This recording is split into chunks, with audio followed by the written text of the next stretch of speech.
ഇത്തവണ big boss ആരംഭിച്ചതിന് പിന്നാലെ സമൂഹ മാധ്യമങ്ങളിൽ രൂപപ്പെട്ട ചർച്ചയാണ് മത്സരാർത്ഥികളുടെ സാലറി സംബന്ധിച്ച്.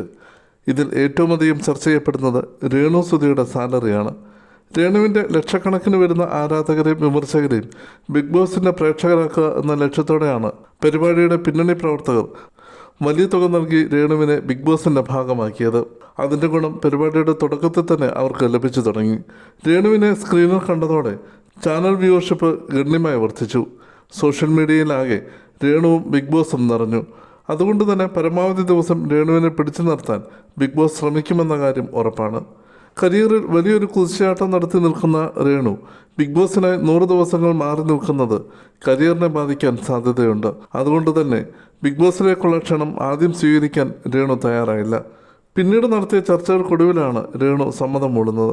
ഒരു ദിവസം 1 ലക്ഷം രൂപ ശമ്പളമാണ് രേണു ആവശ്യപ്പെട്ടത്. എന്നാൽ വിലപേശലുകൾക്കൊടുവിൽ അത് 50,000 രൂപയായി ഉറപ്പിക്കുകയായിരുന്നു.